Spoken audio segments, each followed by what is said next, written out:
都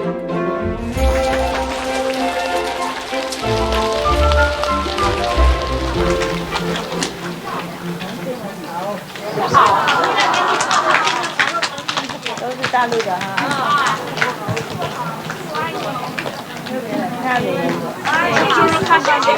特别来看你们的是大陆，来到这里会不会很辛苦啊？会不会遥远？会不会很远啊？多少天才能到？一天而已啊！一天，哎，对，飞机嘛，一天就到了。啊，不有一些说2、3、4天呢。有2天，他是转呐，转2天。啊，是啊，大陆很大嘛，哎，不是每个都靠近台湾了，哎，会不会花太多钱了？我先会不怕呀，这看到师傅都好啊。我知道。这里看8点钱，花多少钱？花多少钱都高兴。上路都很富有，OK，我知道了，知道，嗯。啊，这世界不大，不过蛮大哈，大陆蛮大，有一些不靠近台湾，走很远，是吗？哎，不过他们国外人也是蛮远的，有一些，连坐飞机也2、3天的，转车、船去什么的，哎，大家蛮诚心的啊，我很感动啊，谢谢了啊。哎，还好吗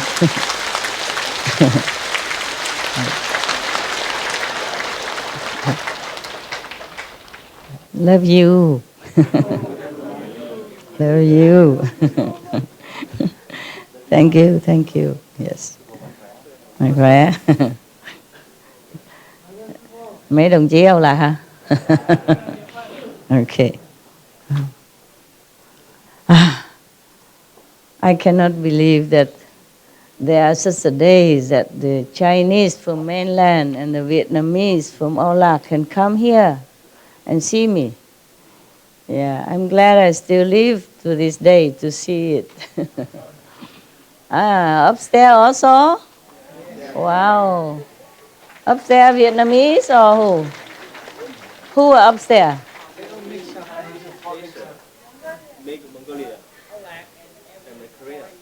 Oh, wow. I never have enough big place. Cái chỗ bao lớn cũng vậy thôi, cũng không bao giờ đủ. Không bao giờ đủ. Ở bên Ấn Độ chắc có chỗ. All right. Taiwan, this is the biggest place I can have already. Yeah. It doesn't look big, but it's big enough. We have more land. This is just, the place that they used to, arrange it so that tourists will come. But we have more land, bigger than this. A lot of land around, just not yet developed. And even then, I don't know how to feed all of you. The future. Yeah. Many have not the chance to come, either working or they have come before many weekends, so they don't come again, or etc., etc. And we also tell them, don't come too many because, we don't have enough arrangements. Yeah, we try. Yeah, and today is Chinese and Vietnamese turn, right? Okay, let's be happy for them. Happy for them. You also monk? Monk? 中国来的。中国和尚。和尚，和尚，Tibetan 和尚Tasidele. Anyhow, Mongolia. Mongolia, but Tibetan monk. Would you please like to come here, or is okay there, or want to come here? The monks. Sorry, I don't know why they arranged like this today. It's all for cakes now. Huh? It's all for cakes. Cakes are more important than monks. Huh? The monks, they should keep their purity. Really like that. Because you sit next to people, sometimes have some influence. Please come up. We should treat the monks and nuns with respect, okay?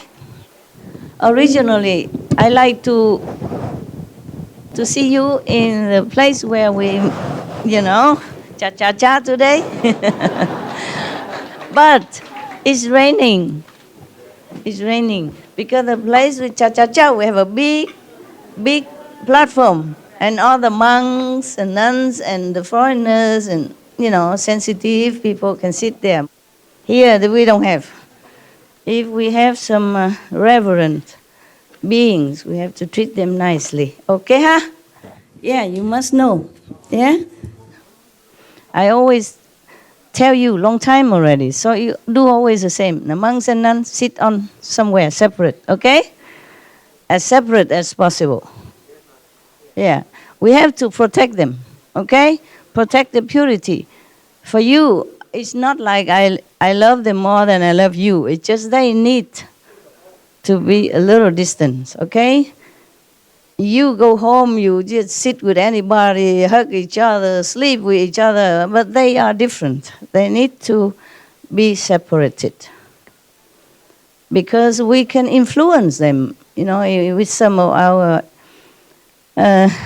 negative thinking, impure energy, okay? I know that is the truth, huh? I'm not trying to make you feel bad or anything. I'm not, okay?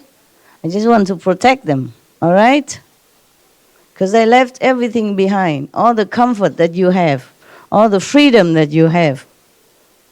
To be a monk and nun, they are free inside, but outside they're not always free. They always have to behave in the public in a certain way, because otherwise people will slander them.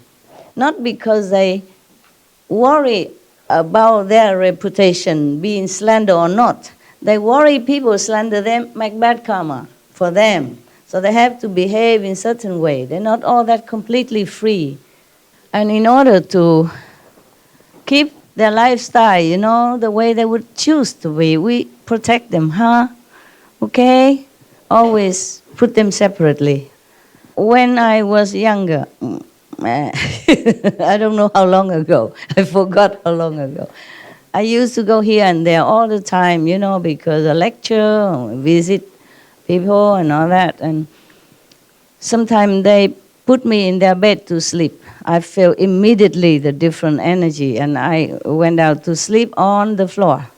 And I told all of my monks and nuns before, wherever you go, don't ever sleep on people's bed. So they always take their own sleeping bag and mattress and they sleep on the floor. Even though some cold area, the bed is more comfortable. Even though sleeping on the bed is more comfortable and warm, but when people, they sleep there together, the couple, and if you sleep on that bed, immediately you have this energy. I guarantee you. If you don't believe me, try it. Well, you don't care anyway. Most of you, if you have a family, you don't care about this. You don't feel any difference. I do, immediately. Immediately. And maybe many monks, nuns would feel immediately the difference. Yes. Sorry, my place, always small. Okay? Always small. The more big place, the more smaller it become. I don't know why. This place always shrink. When you come, the place shrink. When I first came here ever, still working, around and moving garbage, repairing the buildings, the walls, and make it more clean. Yeah, and I feel, my God, the place is so big. They took me around to look. It's so big, I think I will get lost in here. And now I feel it's so small, it's not enough for even to sit around or to stand. Like this morning, when we have this afternoon, performance, half or some more than half have to stay in the other hall, remember? And today is the same here. Look. When I first come here, I thought, wow, that's big, and now it looks like so small. Taiwan already small, Only if we have big land like maybe in Sahara Gobi. Oh, where? You see, one of your brother, he has his guru. He's still your guru. Understand me? Yes, a different guru, but guru. Always speak to him with reverence. Bless him. Yes, his guru. I mean, his other guru before me. Yes. Had land, and they gathered together hundreds of thousands. I said, what? we have only about 10,000. We already trembling here. I have nowhere to sit. Yeah, if they all come here, I don't know where to put them. I mean, your sister and brothers. If they all come here at once. That's why before I let them come every week, whenever they come. And I come see them every weekend, then it's not so many, yeah? But if they all come here, I don't know where to put them. I think we can make boxes, like bookshelf, Yeah. And then some sit underneath and the other one. Yeah, maybe we have to do that, yeah? Instead of sitting all on the floor, some sit on the floor, some sit in the middle, and the other one sit next to the ceiling. Yeah, they will become like 3-story, okay? Only the skinny ones sit on top. We have to arrange that or else. Or we make it more economized. The big and tough ones sit on the floor, and the other one sit on that shoulder, and the other one sit on the... We also make pyramid that way, brother. It's like your gurus. In India, they can do that. India is big, so big, so big. China also big. Taiwan, small. But their hearts are big. The Taiwanese people hearts are very big. Government free, yeah? Liberated. Okay, we talk about the Buddha, okay? Our mundane job already done. Wow. Okay, now remember I promised you to read about many kind of demons, yeah? Today nobody wear red hat and I do. Yesterday I forgot. So today I make amends. And then I'm almost the only one that wear hat. So it's all right. Have you ever seen such a guru so comical like me? So funny. When I was young, they already called me funny Buddha. I wasn't anywhere near Buddha. I don't know. I wasn't that funny either. They keep calling me that. Okay. Good. Oh, there's so many things the Buddha has warned people. The Buddha always emphasized the precepts, the moral conduct that even lay people should be aware and keep them if you don't want to fall into the 3 lowest categories of suffering, meaning hell, hungry ghost, and what? Animals, yes. Some suffering animals. Some animals live a good life. My dogs, you cannot say they're animals. They live like heavens. They have better things than I do. Yeah, they have assistants. Yeah, I don't have any. I am dog's assistants whenever I have to be there.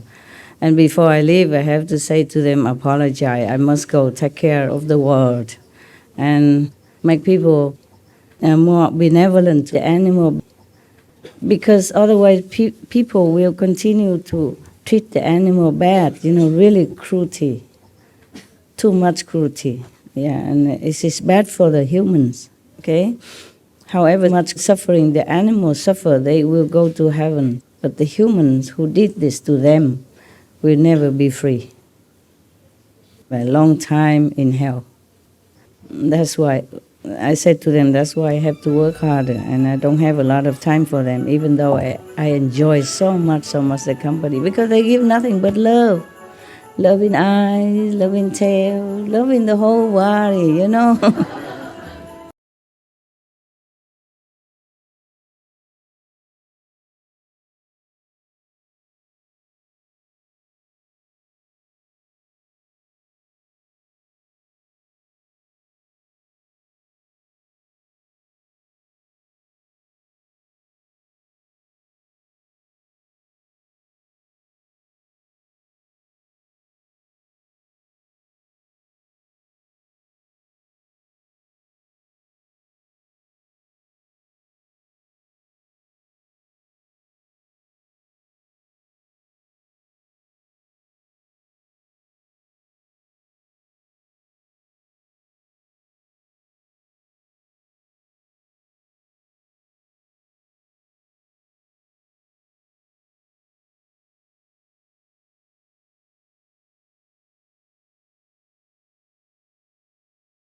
Okay, here, the Buddha say that those who have already done away with emptiness and form eradicate the conscious mind as well.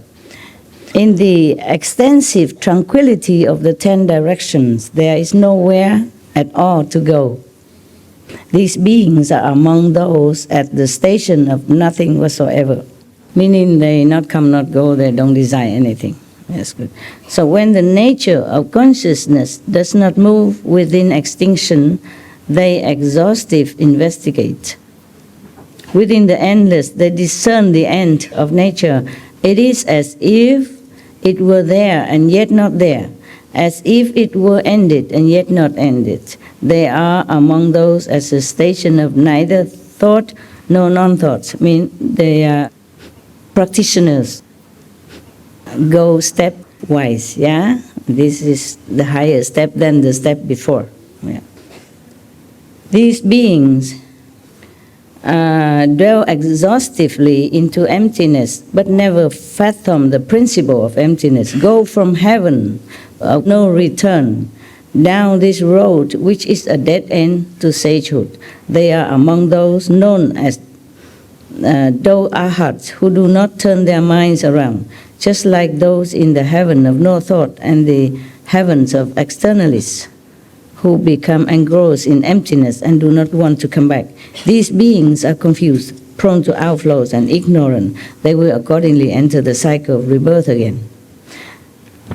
Before that, the Buddha said that if you don't keep those precepts, etc., etc., then although you have some fruit of the samadhi and meditation, you will not really become Buddha. Yeah, you might enter in some stage like mentioned, but cannot truly become Buddha. Okay? Yes. So they will go from one state after another like that, but still they must take care. Because the Buddha say like this, if you do not have truly, not the renunciation outside but inside, not truly understand the truth, then still have to go back to rebirth in this physical world again. So Ananda, each and every being in all these heavens is ordinary. They are still answerable to their karmic retribution. When they have answered for their debts, they must once again enter rebirth. The lords of these heavens, however, are all bodhisattvas who roam in samadhi. They gradually progress in their practice and make transference to the way cultivated by all sages. The citizens of this heaven, apart from the lords of this heaven, the kings of this heaven, they are already bodhisattva, stationed, fixed. But these people who meditate and enter some samadhi of emptiness and be attached to that, they still not reach the ultimate goal. And they have to come back and they have to be responsible for their karmic debt, just like us even. Yes. Therefore, heaven is not the ultimate end.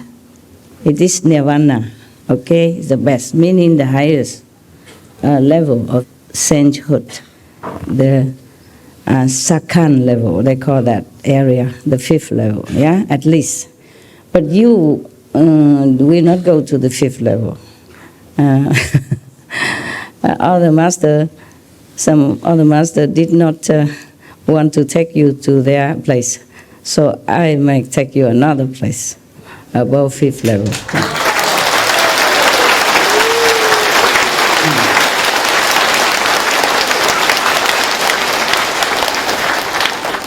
So you go to the 5th level first, okay? And then we make a transition to the other levels, okay, huh? Yeah.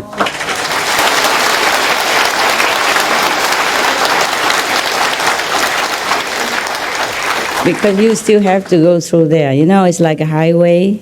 It's like a highway you must go through. And then you go home. Huh? Turn left or turn right. Because you cannot go back to the original world, because these original world beings, they're already original.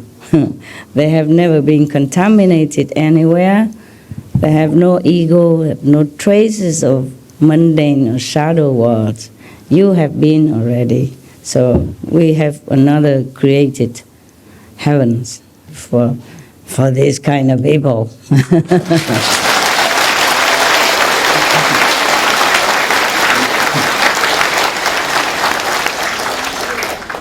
But I think I told the SMTV staff already before that. Yeah. Because I told them no other master wanted you, so they were very sad. I said, no, but it's a different, we have another place. For example, like that place, that area, emptiness, and then non-thought, non-emptiness, and then there's another called formless realm. The cultivators can go like that to different area. But these have not really understood the wonderful enlightenment of like the Buddha's mind. Yeah, not yet. So nevertheless, they might understand some false kind of concept, false enlightenment. And then they still run around in the cycle of the three realms, okay? Three realms, the highest is a Brahma, remember? Okay, yes. So it's not liberation yet. If you go to the third level, you're still not liberated. You have a lot of maybe magical power, spiritual power, you can even cure people or illness and make the blind see again, all this, but it's not yet, okay. I don't want to scare you, so I'm going to go straight to the the other places, okay? My God. Oof. So many destiny for hell dwellers, or hungry ghosts, animals, people, spiritual immortals, gods, and asuras, etc., etc. They are not completely enlightened, like the Buddha, or like Jesus, yes? Jesus lived in a difficult time of our history and in a difficult land of the planet where beings easily being misled and misunderstood. Therefore, they just terminate his holy life. Otherwise, we would have more teaching left behind for us.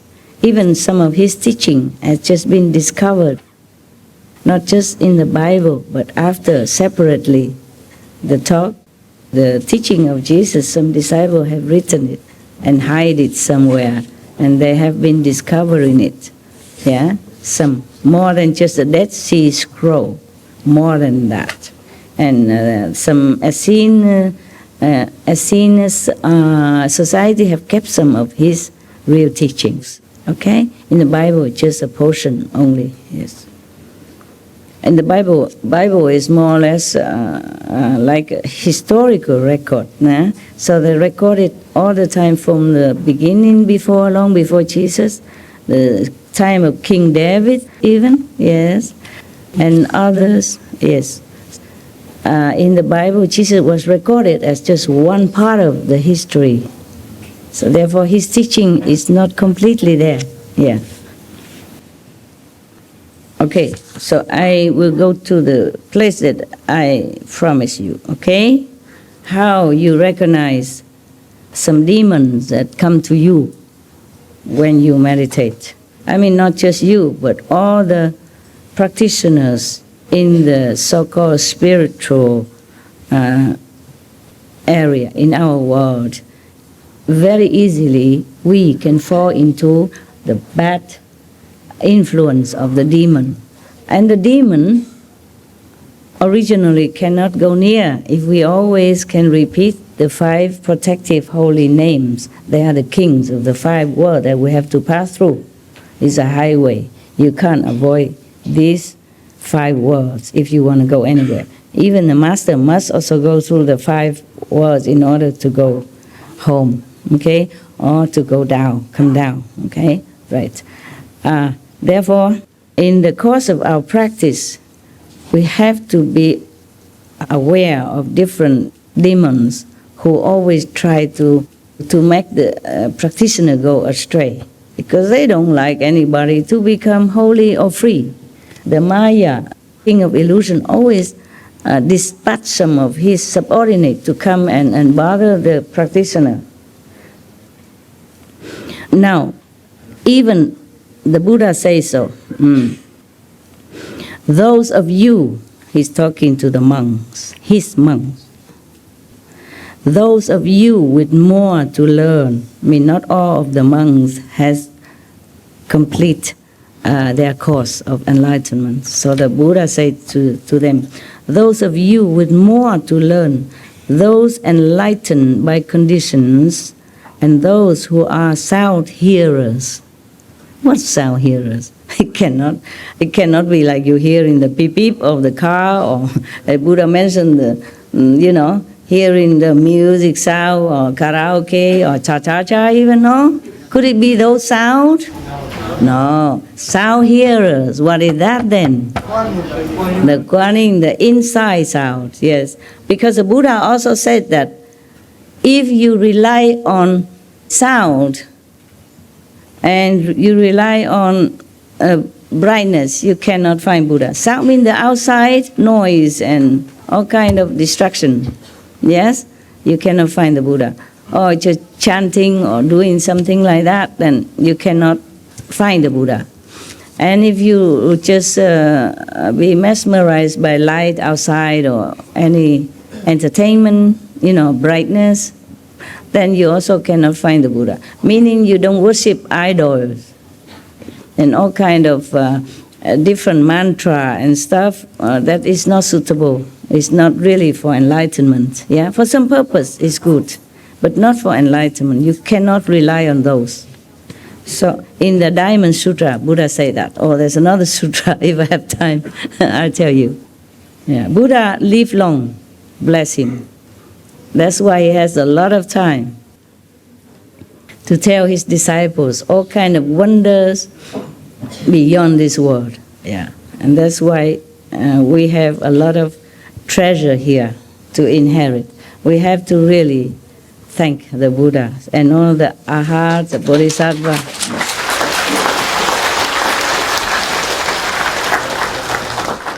That sacrifice their comfort of nirvana to come down in this dusty world to teach us patiently and still leave some treasure for later generation, those ignoramus like us. All right. So, and the Buddha continue, The Buddha addressed all kind of beings here, yeah? Those who are enlightened by conditions, meaning many of his monks became enlightened due to the sound of Buddha. He heard the sounds of Buddha teaching. And other being enlightened by entering the body of water. And other are enlightened by some fragrant smell. Other are enlightened by touch. Yeah, by touch. There are a lot of them are being enlightened through different means, yeah, from the 84,000 means. But then later, as I told you, another time we will read all that. It's also very long. You see how thick the sutra is. And I read only, maybe 10 or 20 pages, yeah? And finally, the Bodhisattva, one of his disciples, also stood up and concluded all the method, and then saying that only the sound hearing, only turn the hearing inward, then only that method can really ultimately lead you to complete enlightenment, liberation, or Buddhahood. Yeah? So that was another thing. Yeah. But Buddha mentioned that sound hearing, turn inward to hear the sound inside, in different sutras, not just this one. Yeah? Just this one is very compact. Not only what method is the best, the most reliable, yeah, but also Buddha tell you the precepts you have to keep, yes, and also the Buddha tell you what kind of demons are always lurking around true practitioners, trying to lead him astray, if you allow him. by your thought. If you think something, if you want something, if you delude yourself, for example, by thinking that you are complete enlightened already, pronounce that, then such and such demon will come. Okay? Now we will see which demon come to whom and why. Yeah? And how we can avoid it. Okay? So it's very important for you, even if you're not Buddhist. These information are very rare to find. Not every monk even know this sutra. Okay? Yes. And this is all not translated in all languages. And not everyone really want to study so deeply like that. Some think just to shave the head, wear the monk's robe, and every day just be a good person, good monk, then it's good enough, okay? But it's also good. In that case, also good. Yes. Any monk who is taking care of himself, protect his moral conduct, is already very good for the society. Yeah? At least he is not harmful to anyone. Okay. But if he is enlightened, then it's also better for those who come and trust him, make offering to him, or relying on him for more spiritual knowledge. It would be better if he became enlightened.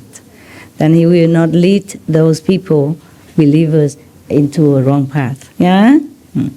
Even without bad intention. And then if with bad intention for fame and profit, then it is bad, bad, bad, bad. Very bad. In Vietnam we say the robe doesn't make you become a monk. It is like that, because of that. Okay? Yeah. And in the Buddha time, there was one lay person. He's very, very learned, very enlightened. So many monks fear him. Vimalakirti, his name. Okay. Just to tell you all that so that you also can feel comforted that because you're not a monk, okay? Just be moderate in your life, okay? Keep yourself pure as possible, like a lotus in the mud, without reeking of the mud. Know yourself, your weakness, your strength. Always try to be vigilant. Take care, protect yourself, okay? Because you are the only one you can rely on. Master can protect you, can guide you, but you have to follow it. Like an English teacher, keep teaching you, but you come home, you don't do your homework, you don't speak one word. How are you? Then how you think that you are the English student? No matter how highly educated your English teacher, how diligent he is to teach you, useless. It's you. You are the one who have to, make yourself erudite. Yeah? Okay? By following the teacher advice and teaching. Okay. So the Buddha said, I am the finger that point to the moon. But I'm not the moon. Got that? Follow my finger, you see the moon. Okay? Yes.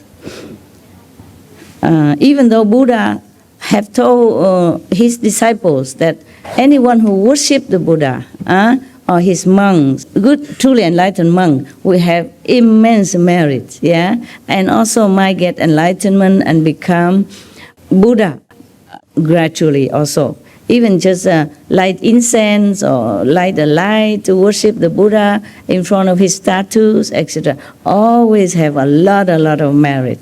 Okay, even then. But that doesn't mean Buddha really seek recognition or reverence. This is a misunderstanding if you think the Buddha teach people to bow to him, prostrate to him. They do it by themselves. In India, there's a tradition. You touch your teacher's ground where he walks, or on his feet, and, the show of reverence, utmost reverence.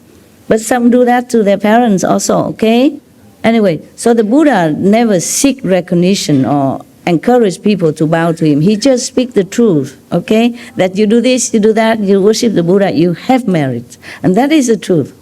Yes, because you're connected with his inner enlightenment, then he will share some with you automatically. Okay, just like that. Not because Buddha need any reverence or worship. No. If he need fame and profit, he would have stayed a prince. That's logic, right? And become a king. then he has everything. He already had everything before he left home.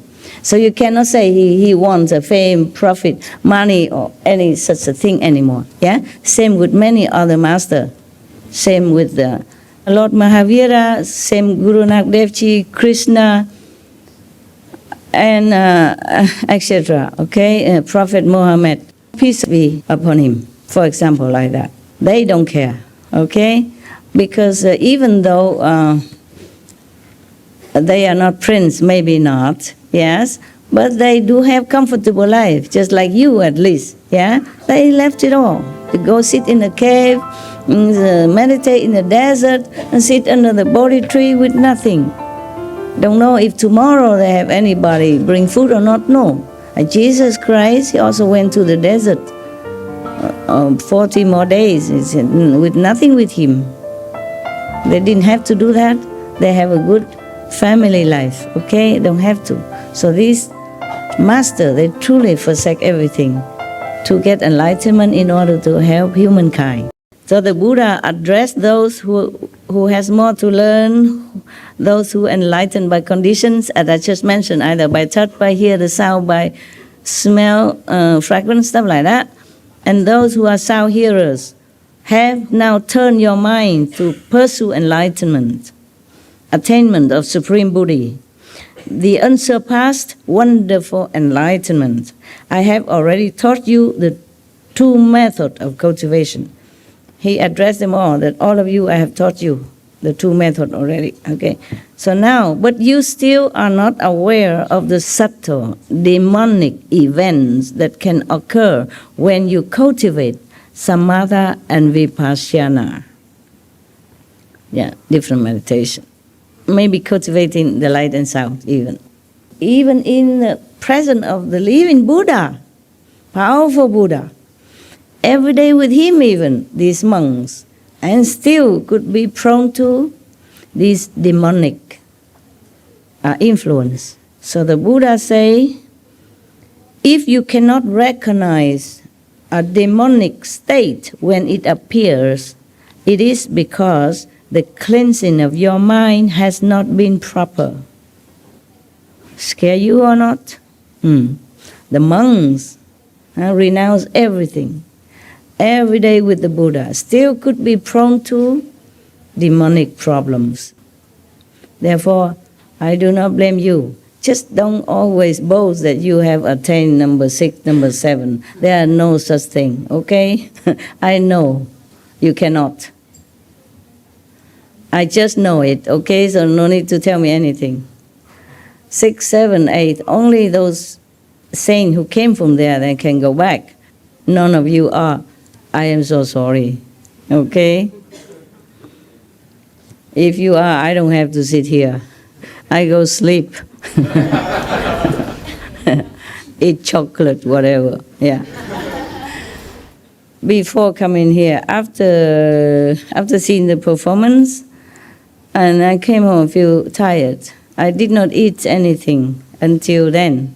Until after the end of the performance, I came back. I still did not feel like eating. But I thought I better take something before it's too late, yeah? But I didn't enjoy any food. I didn't feel like wanting to eat and no taste. I feel tired. I want to sleep. Really, I wanted to sleep. Or meditate, you know, my sleep, my different sleep. I call the responsible person. I say, hey, listen, can you tell me how long it takes to gather people? Because otherwise I might go to sleep. I'm worried I don't wake up. And he said, okay, we hurry, in 1 or 2 hours. I said, my God, okay, in that case, please call me. Wake me up in case I oversleep. So he did call, you know, but I could not really be at ease, you know. When I had some appointment, it's very rarely that I really can forget and sleep. Even I'm very tired. And everything is new here. My mobile phone is too modern. I don't know how to set an alarm clock on it. Normally I have this small one, and you just say alarm, and then it put alarm, you know, and you put a number. This one, you know, those iPhone, is too intelligent for me. I have no time to even try yet. Maybe I could. It's just, I don't know, I'm not used to it, and I didn't do it. So I cannot rely on that. whatever new thing and you haven't tried it. If you try it, what if it doesn't work? And then I let you sit here forever? So I said, the brother, please call me when it's ready. And then I wake up. Okay, do I have to go? Yes, I have to. Remember a joke I told you? Lighten up a little bit.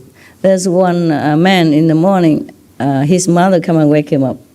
Wake up, time to go to school. And I say, I don't want to go to school. Mother said, you must. Yeah, you must go to school. Yeah. And he said, oh, nobody like me there. The class don't like me, the other teachers don't like me. And what do I go there for? I don't want to go to school. Mother said, you cannot not go. You are the principal of the school. You must go. When I first read it, I thought it's a truant kind of student. At the punch, you are the principal, you must go. It's cute. So now, the Buddha warned his monks, So he continued, you may be troubled by a demon from your own skandhas. Skandha means your senses, your normal senses. Or a demon from the heavens. Yeah, there were two kinds of demons here just now. One is from your own in physical realm, another one from heaven. You would think heaven have no demon, wouldn't you? Have. Probably this is Asura heaven, astral heaven. Asura have 120 plus levels. Not just Asura and then that's it, They have bad demons and medium demons, and they have also good Asura people, benevolent and helpful, very loving. Yes, and that's a higher Asura, but still nothing compared to the higher one, like the second level or the third level. Still in these three worlds, they are still having trouble with the mind. They still struggle with possessiveness or jealousy, fighting for some kind of ideology or expanding of the territory. Heavens and Asura often have fight a lot, all the time. So if you have war here in the world and you think if you can take refuge in a higher heaven, you're wrong. They have more dramatic weapons, They don't even need gun. They can destroy the enemies just by thinking. Yeah, you never know when they're thinking what. That is a problem. If somebody wields a weapon at you, then you know how. You might run, okay? Or you might counter him first. But if just by thinking, then, it's very difficult. Especially if your so-called enemies are higher level than you, more powerful. Even if they are heavenly beings, they're not all benevolent, okay? So now the Buddha say, you might be troubled, or you may be possessed by a ghost or spirit. Beware, okay? Must always remember the 5 holy names, or the gift that I give to you. Wow. If your mind is not clear, you will mistake a thief for your own son. It's just a parable, okay? If somebody who is not very profitable to you, and you invite him to your house, he might steal all your things. He might look like your son, look like friendly, or you might adopt him, but it's not too good for you. First, the Buddha warned you, don't mistake a thief for your son. Why he likened this demon for thief? Because they can steal. They steal your spiritual energy. If you let them near and they use it to empower themselves, the more they steal from you, the more powerful they become. And the weaker you are, and then they will control you. Okay? Always remember the 5 names. It protect you. Never think you are anybody. Always pray for help. There are gods and goddesses And Bodhisattva, Buddha always try to help you if you call for help. Before you call even. It's just if you call, then it's better. Together, you call, they respond. So you connect it with each other. If any of the demons, they can take hold of you, then they hang around. They know you're weak, of some weak point. Maybe your precepts is not complete, not clear enough, okay? Maybe you still tell some lie, white lie, or lie that you don't even think you tell lie. You make excuses for yourself, doing something that you should not do. And even maybe your mind don't understand, but your subtle mind knows it. Your subconscious knows it is a lie, but still you think it's okay. So this kind of lie, the subtle precept problem, must be aware, okay? That's what the Buddha keeps saying about precepts, yeah? Otherwise, he just say, okay, come become a monk with me, and you become a saint already. You leave everything, you renunciate, you are great, and then you don't need to worry about anything. Continue. He teach every sutra he mentioned again and again. Don't eat meat, yeah? Even don't wear silk. Don't take milk. Don't take butter. At that time, they don't have vegan butter, I guess not. Otherwise, Buddha would say, be vegan, make peace, right? In India, those times, they just use milk to churn into butter and cheese, yeah? All right. But that's more benevolent than what they do nowadays. The cow, they're roaming free. They're eating leaves and grass and whatever, leftover vegetable. Outside, they walk everywhere. And people also don't harm them. So if they offer some milk extra, that should be okay. They never force the cow like today, put in hormone into them to produce more milk until the cow can no longer walk. Too weak. Imagine if the cow who produced the milk out of these chemicals and could even no longer support herself because of the lack of calcium. Imagine you drink that milk. What good would it do to you anyway, right? Yes.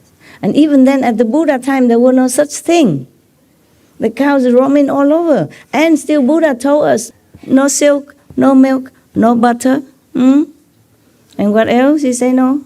Leather. No leather boots even, or shoes.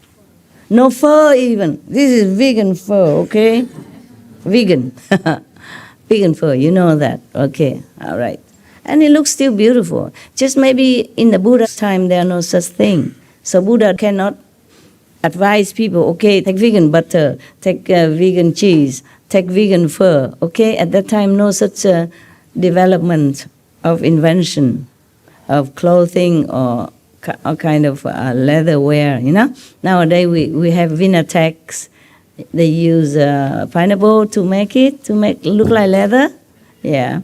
And still durable, and many other things they invent nowadays to make vegan fur, vegan leather. We are more fortunate than the disciple of the Buddha. Yeah, you are really lucky people. Lucky people.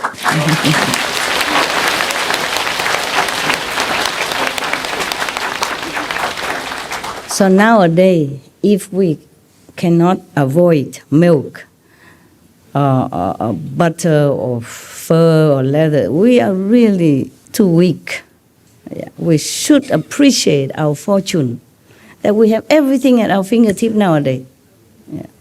And these things are even cheaper than the real animals product, and so beautiful. I don't know why nowadays they're still doing it. But you see on our TV, how many big fashion company avoid leather, avoid fur nowadays. Yeah, they are getting in there. A lot, big name. Yeah, very big. Wonderful. It's getting better, huh? Yes.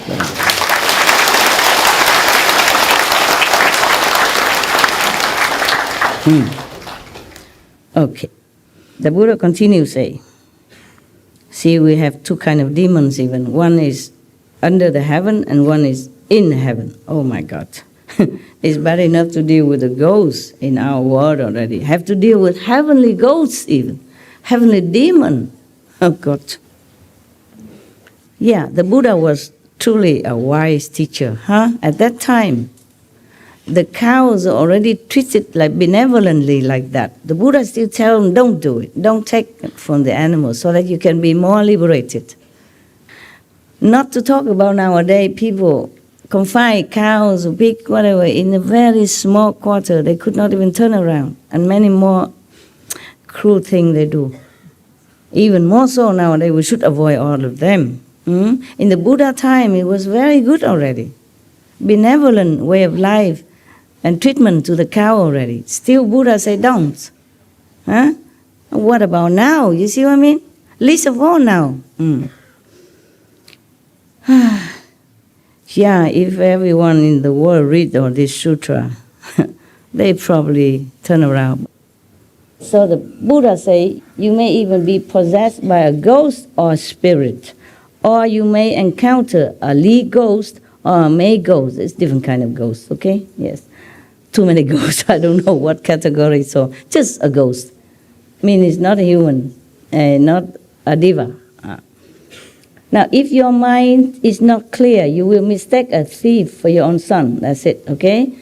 You see, when we meditate, after initiation, we might see some light, hear some good sound, we feel something, and we ask the name, you hear anything just now? No, don't hear. Did you see any? Nothing. So we feel, we are saints with something.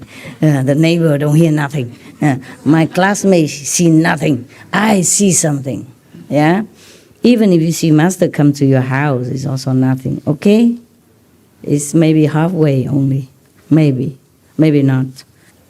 The Buddha say you may feel satisfied.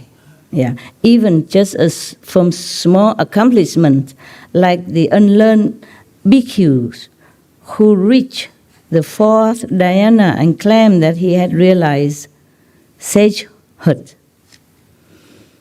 Some monk, maybe he meditate and then he attained some level, 4 levels something, and then he feel like he's already become a saint, yeah? Probably one of his disciples are like that. One of his monk has boasted, okay, I have attained 6, 7, 8 level, you understand? So the Buddha say in general like that, but there must have been some monks who has not realized the complete enlightenment, but thought he had. So the Buddha warned them all in general. When his celestial reward ended and the signs of decay appeared, he slandered our hardship as being subject to birth and death, and thus he fell into the Avicii hell. You see, he was too happy with his little attainment, and then he thought he attained a hardship already. But then when his old age came or sickness something, that is not to his satisfaction, then he don't see anything anymore, maybe because of the limited enlightenment that he has, because he already feel too proud, and then he stopped his own progress.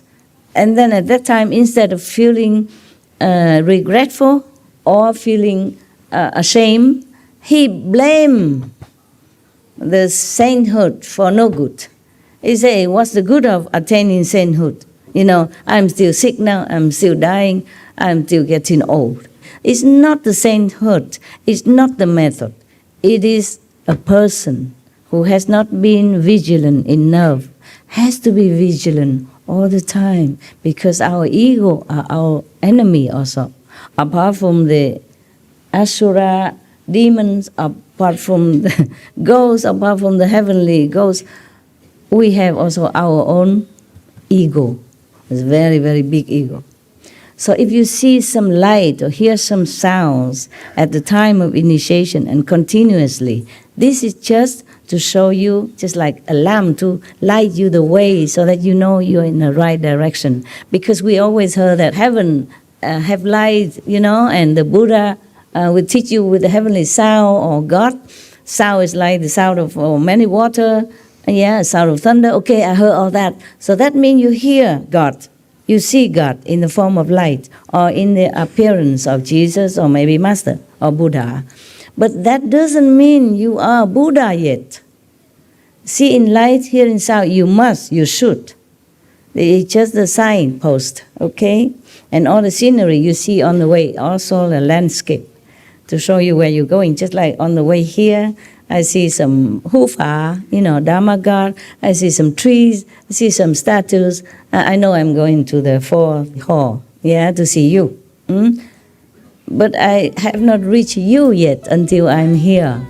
If meanwhile I stop watching the trees, chatting to the guard, or then lost my way and keep chatting away and forgot my goal is here, then I will never reach here. Even though I knew the way. Similarly, the way to Buddhahood is full of traps. The Buddha say, I point the way, I point to the moon, but I am not the moon, so you follow the finger, see the moon. Okay? Now, so if he fall into the Avicii hell, that is terrible. That is the relentless hell. It don't give you any tea break. Remember the story I told you? There's some hell has some tea break, some coffee break. There was one person who didn't do any good thing in life, did some bad thing, not too that bad. So he died, he went to hell. I told you this story already. And then, because he is not all that wicked and evil, so he has a choice. He can choose his own hell. So he went here and there. He said, oh, this hell, they're boiling people in oil. This one, they're chopping people alive. That hell, they're crushing people again and again. And you feel all the pain and suffering, but you cannot stop. And you cannot die. In this world, even if you are punished or you are killed, you die. At least you escape from that. But in that kind of hell, in hell you don't die. You continue to suffer forever. That is called Avicii hell. Relentless. That one did non-stop. Okay, so that guy, he went to see so many hell and he said, oh no, this is terrible, that's terrible, terrible. And then he went to the last hell, he saw people standing in a filthy pit, with excrement in it. But they're standing there half up to their waist and drinking coffee or tea. And he said, okay, this one not bad, at least I can drink coffee and tea. Standing in a field is bad, but okay, I can drink tea. Okay, so he said, okay, I stay here. And after he said that, and the bell ring, the devil say to everybody in the filthy pit, okay, tea break over, turn your head back upside down. Okay. It sounds funny, but don't get there, huh? But that is not Avicii hell. Avicii hell is relentless, never stop, and it's all kind of punishment, suffering, and pain forever. Like the story I told you about somebody who been killing chicken to make food, and then he repented very sincerely, and the hell make him swallow burning coals, remember? But that was because he already repented. And he is allowed to take that punishment to cleanse his sins immediately. And then he can go back and begin his life anew and can practice spiritually, can be pardoned. But if it's not for the Bodhisattva, Kuan Yin Bodhisattva intervene, he would not get off so easily like that. Not just by swallowing this hot, burning, suffering cold, but he has to suffer longer. Longer, longer, and have no chance to meet any master or bodhisattva to redeem and to be a practitioner. So the Buddha continued, you should pay attention. I will now explain this for you in detail. How compassionate is the Buddha? How patient? I don't know if I have that much patience like the Buddha. But of course he's a man, the more stressful, the more work, the more tough. Formerly, when the matriarch system was still in full gear, the men, of course, do all the heavy job and stressful job. Women are the director of the company, group, or house. Yes, she's a brain, a think tank. Nowadays, we have more and more women in the political arena. Arabian even now have more women in their parliament or in their government. You see that? Before, no, taboo. India has a female president. Oh, I was surprised all the time. India maybe, but this Arabian country, women go out, have to cover. I have to have a company of a man. And now they go into politics. Appointed, invited to even. Incredible change in our world, huh? So much change. I'm so happy. Yeah. Thank God. Thank God. Thank Buddha for blessing our world. Please give us more blessing as much as we can take it. Buddha and God would have blessed us more, but we can't take it. The people in this world is like infant, you know? You cannot give too much good food. Slowly, slowly, slowly. I wish it could be done like yesterday, but it's doing fine, yeah. Now, Ananda stood up, and with the others in the assembly who had more to learn still, meaning they're not completely awakened without learning. They still need to learn. Yeah. Bow joyfully. They quiet themselves in order to listen to the compassionate instruction. The Buddha told Ananda and the whole assembly, thus, you should know that the 12 categories of beings in this world of our flows are endowed with wonderfully bright fundamental enlightenment. What do you mean our flaws? You mean defects, yeah? Not perfect. So that means our flaws. So, translation, you know. Yes, it's difficult to translate from Sanskrit already to Chinese. And it's more difficult to translate from Chinese to Vietnamese, and Vietnamese to English, and vice versa. So sometimes some of the lecture that air on TV, I have to look if I have time. No. Because the translation are not always perfect, yeah, and sometimes even opposite. So if I have time, I always look. Yeah, I normally did not look. I thought, the teaching of all the saints, it should be perfect already. I don't check. But sometimes accidentally I saw something. I said, oh no, then I have to check. You understand what I'm saying? Because the translation is not always correct. Yes. The translators, they work hard. They try as best as they can to understand, and then in order to make us understand. But if they did not understand completely, then of course they just did what they can, their best, yeah? Maybe just like word to word. The Buddha told Ananda, you should know, okay, so all people in this world are endowed with wonderfully bright fundamental enlightenment. Just like he say, all beings have Buddha nature inside. That's the same, okay? It's a different way of saying. Or like a saint or the Jesus say, the kingdom of God is within you. Yes. Or you are children of God. But it's not awakened, sleepy children of God. Yeah. Dormant Buddha. That is the problem. That's why the Buddha, Jesus, or the saint have to come down and shake us up. Wake up, wake up. So whenever a saint come, all the prediction make it so beautiful, like, a king so and so will come and will make the world wonderful and bright and new age, golden age, etc.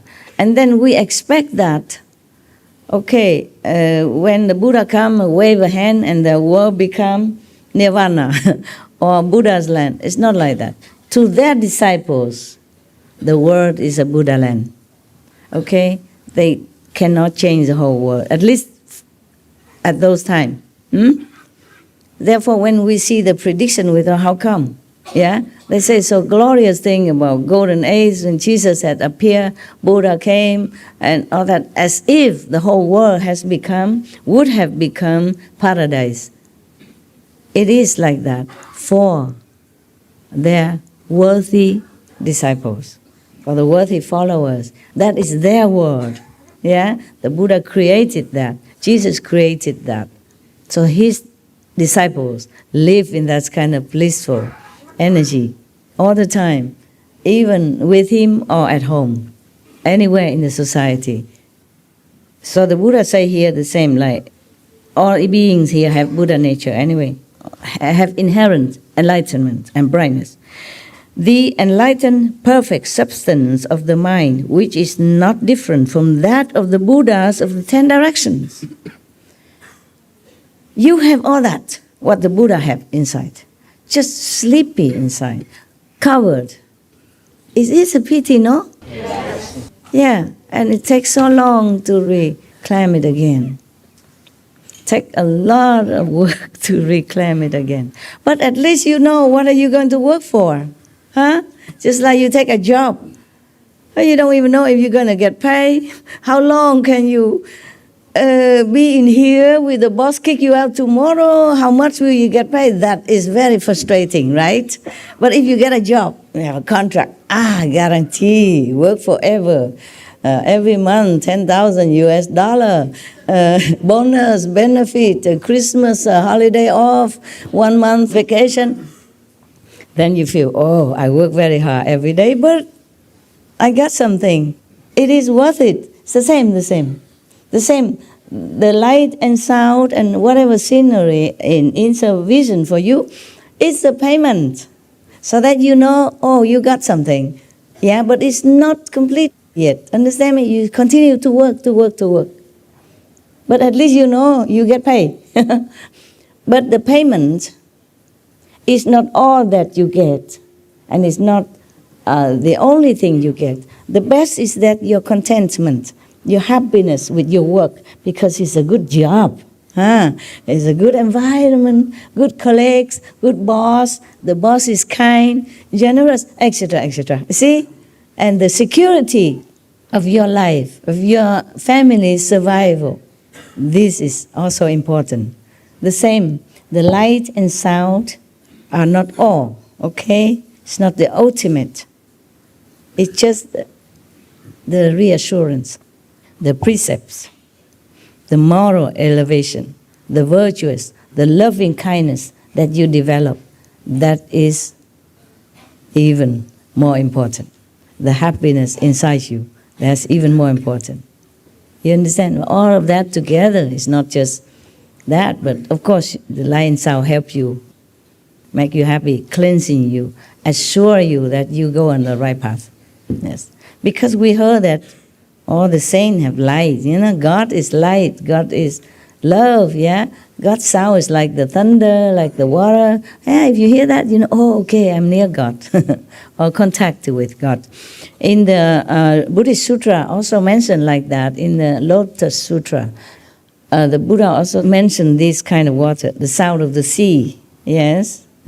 And the light. All the time Buddha mentioned everywhere about light. Yeah, that some monks see the light, some monk doesn't. Why? Yes. And some monks, his disciple can hear the sound, and some cannot. Why? But that is another chapter. But I mentioned that maybe someday, by chance, I will see those chapters again, and maybe I read the whole thing. Okay? The Buddha lived until 80 years old at least. Yeah, he has maybe 50 years to preach. So it's a lot of things that he said, yes. But lucky for us that he lived long. And in India, people are more benevolent. And the fact that he was a prince, and he left home, many king and government also have some kind of respect toward him, because they have no fear from him that they will take over their kingdom or their position, because the prince already left his own kingdom. So all the kings and queen or whoever prince at that time feel more reassured. So they don't try so much to harm him like many other masters with different background. Don't ask me, I have no background, I have nothing. I'm born in Vietnam, so-called born in Vietnam. I have people only here from Vietnam, war, refugees, poverty, no end. I don't have any background to back me up. If I was a princess and left my kingdom, probably I have more disciples, more support. Okay? Yeah. They say the Buddha in your own home is not revered. The Buddha is not revered in your home. So it means also in your hometown or in your country, yes. But the Buddha was different. You see, he was somebody. He was somebody, yeah. I mention that because some master, in fact many masters have died because the government or the kings at those times worried so much that they might take over their throne. Yeah, make a revolt against them because all his disciples are gaga, goo goo, hoo hoo, ha ha, hoorah, hoorah around that master. Call him Maharaji, Mahamataji, whatever. Yeah, great king, great queen, calling that. Kings of kings, queens of queens. All these names scare the encumber kings or queens. I thought I'm the only king. How do I call that king? Who is he? He's just a carpenter's son, for example, yeah? So what does he want from my people? That's the reason why they chase and kill him, even though they know he done nothing wrong. Even the judge who carry out his punishment, you know, his descendant also say, I wash my hands of this sin, because he did not want to kill Jesus. But everybody else vote for that. Every year or something, they release one prisoner. They release one criminal instead of Jesus, the innocent. You see that? Just because higher government or other people, they fear Jesus might take over. They keep calling him king. Before that, they predict that a man will be born as king of the Jews. You remember that? Yes. He is not ruling anything. And even he kept telling, my kingdom is in heaven. Yeah? My kingdom is not here. He even tell his disciple, teach his disciple to be detached from whatever possession they have. Like, lay you not your treasure on earth where moth and insect can destroy, but lay your treasure in heaven where it is safe and secure. He even teach his disciple like that, meaning he don't care about anything about this world, but they still afraid. They're still afraid that Jesus' influence will make people revolt against them and then make him become king. He's a king of people's heart. That is correct, but he cares nothing about kingdom. But of course, the king at that time and the government at that time, they cannot capish that because they're not enlightened enough. For them, their throne, their position, their kingdom, their job, their possession, their tax money from people, their control over their subject are the utmost important. Therefore, they fear losing that. Yeah. So anyone else who wants the heart of their so-called people, then they fear, of course, yeah, that the people might take their money and possession, give it to the master instead of paying tax, instead of making offering to the government. What if the people offer all the money to the master and then they have no more money to pay tax? Then the king cannot live in luxury. The officials cannot have the best carriers of horse in town, etc., etc. Oh, people fear everything because they think things belong to them. The kings, the government thinks that the people belong to them even. That is the thing. They don't think that the people belong to God, to heavens. Now you know why many masters die early or die agonizingly, die wrongly, die innocently. Just because of that. That's why Buddha lived long, longer than many of the masters. You see now, he lived until 80-something. Jesus only 3 years something, in the prime of his life. Prophet Muhammad, peace be upon him, also been harassed all his life. Other masters, the Sikh masters, also has been tortured, mentally, all their lives, physical also, and killed. For example, many other masters in the history of mankind die one way or another unnaturally. without guilt, without any crime, without any harm done to anybody. Just because those who in power don't like what they say. Yeah, sometimes, or worry that they may take over their kingdom or their possession or their position, etc. Or just all kind of thing like that. It's nonsense. It's really no ground because the master don't even care. But they wouldn't believe that. Because for them, the position is so important. The thought is so important. How can another man don't think that is important? It's no such thing. It's impossible. They could not believe that. Just like a man who's so much in love with his wife.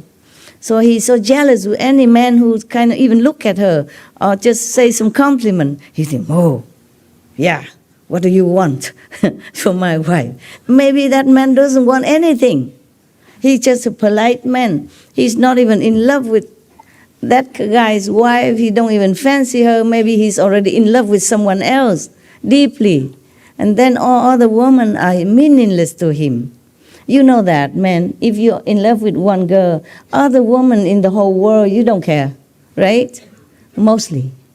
Most women, you don't care. But that man, he's too much possessive of his wife, my wife. So he would doubt any man who go near and blink at her or glance at her or say something nice to her. He's already feeling defensive because he treasures his wife too much. Just like the king treasures his throne, his position, his richness, his power, fearful of any other man or any human being who possess power like him that win the hearts of other beings. Yes, that the king might not even win at all. That maybe the king know, okay, the people only fear me but not love me. And then this guy, oh, he's nobody. Everybody loves him. Run after him, worship him, touch his feet, bow to him, giving him this, giving him that, do anything for him. Oh, then he wanted to be king, huh? You want to compete with me. You see what I'm saying? Jealousy is terrible. I tell you one story about a king. Even jealous with an elephant. Yeah, his own elephant. But it's true story. The Buddha told the story. There was a king before a long time ago. But of course, the former enemies of the Buddha. Buddha has always this guy hang around him forever, even when he already became officially, physically Buddha. Devadatta. Long time ago, long forever time ago, there was a king, powerful, rich, famous, in one kingdom. He has a beautiful, white, pure, lovely, wonderful, dignified looking elephant. Yeah. Apart from everything else he has. Yeah, a white elephant is hard to find already. And beautiful, dignified as that. Yeah, and very well trained. Because that elephant was too good and intelligent and have many talents, you know. Oh, and then one time he heard people praising the elephant so much because the elephant was performing something. And they said, oh, wonderful elephant, beautiful elephant. Oh, we love this elephant. Oh, the king cannot bear. They should say that to me, not to my elephant. He's just an elephant. And it's mine even. Okay, he's so jealous. That's driven him crazy. So he called one time the elephant trainer, you know, and the elephant to some area, to a mountain. Said, today we go to the mountain. And then he asked the trainer, is this elephant well trained? And the trainer, of course, said, yes, of course he is, Your Majesty. He's the best in the whole country. No other elephant is better than this elephant. Yeah, you have the best, Your Majesty. Oh, but then the king is even boiling more with anger. Even his own official praised the elephant as well. So he said, okay, good. So you show it to me. Can he stand on one leg, two legs? Okay, make him stand on two legs. Okay, he does stand on two legs as the command of the trainer. Can he stand on one leg? Yes, he can stand on one leg. Fine. And then he make him go all the way on the top of the mountain and tell him, can he now stand on 2 front legs on top of the mountain? He's going to push the elephant down. So the trainer suddenly see the impression on the king's face. But of course the elephant still can do it, because that elephant is too good. He was going to push him, but then the trainer was nearby or everybody watching, so he cannot do anything. So he said to the trainer, can your elephant even fly? Have you heard of flying elephant? Because if he doesn't, then he's a very bad elephant. He's not worthy to live. Force him to die. So the trainer knew the intention of the king, so he whispered into the ears of the elephant. He said, worthy celestial being, if you can, then you fly. Fly away from here, because the king's going to kill you. You are in danger now. Use your power if you have. I know you are a special elephant. You're very best, and you are very pure. If you can fly, just fly. But let me ride you. We both go to another worthy king, another kingdom. Go to Varanasi, for example. Yeah, there you will live, worthy of your talent and quality. So the elephant really flew into the sky with the trainer on him. And then just stopped there for a while. And the trainer talked to the king, talked down to the king, say, Your Majesty, this elephant is worthy for even the celestial king in heaven. He's so pure, devoted, talented, and holy even, pure. Yeah. And you are very stupid king, he said. You are not worthy to keep him. So we are going now. Goodbye. And then they fly to another king. And then when they went to that other kingdom, staying on the air, and the king and all the officials come down and look, and then the king asks, where you come from? How can the elephant fly? And the trainer explained all the situation and say, we think you are worthy king to own this, to have this elephant, to tonify more for your majesty and dignity. Therefore, we come here. If you accept, then we come down. The king said, oh, welcome, welcome. Oh, how lucky, how beautiful elephant, how wonderful. We are really, really would like to welcome you. So they landed. Even king, jealous with his own elephant. Just like I'm jealous with my dog. Imagine. Because the dog can speak English. And people praise him. Would I do that? Would you do that? No, you would feel proud, right? You would feel happy, or glad, or surprised, maybe, but not jealous with the dog who is talented and intelligent, right? See, told you. So, even a king can be jealous with such an innocent animal only, and his own elephant. How would any other king be jealous with a master who even more, glorious, more praised and more worshipped than that elephant? That's why many masters die, in such a tragic because of that. Because not all of them are prince, But even then, like Bodhidharma, he was also prince from India. But, well, at least they don't kill him. They did not kill Bodhidharma, they just did not listen. And one of the king also did not listen. And because the king invited him here in all his good name, to invite him to his court and asked him, boasting, oh, I built many temples, for the Buddhists. I make offering and take care of many monks. How much merit do you think I have? Bodhidharma said, no, none, nothing. So, of course, the king did not like that. The king talk is in just a very normal way, egoistic way, in the very low level of understanding about karma, merit, and spiritual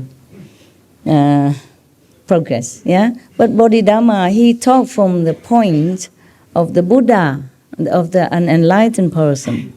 So the king could not capiche.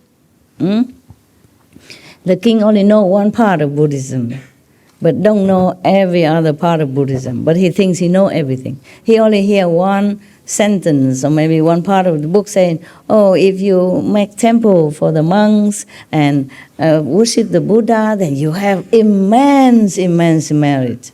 But if you do that with worshiping attitude, with sincere reverence of really love and respect for the teaching of the Buddha, then perhaps you have merit. You have to have pure heart in doing that. This king, he did that, counting merit already by each temple he built, or by every monk that he makes some little this rice and food offering. Well, how much can that be?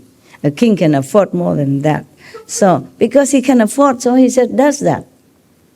Out of greed, Not only you become a king already very high and worship, he still want the merit from Buddha and count it. Give some monks some food, build some temple, and thinking he's a big shot. And he want Bodhidharma, clapping hands. Wow, incredible, you king, incredible. So the king didn't like it. And later the other advisor enlightened him, tell him why. And then the king feels sorry, invited him back, send a big army to impress him, bring him back. He don't go back. Too late. Yeah? But at least he was a prince of India, you see, so the king did not chop him. Yeah, because if you go against the king's dignity, talk against the king and degrade him like that, say you do all that, but you have nothing. That means contradict the king. At those times, mean you have no respect for the king, you look down upon the king, you degrade the king, then you are chop. You're going to be chop. Your head going somewhere, your body goes somewhere else.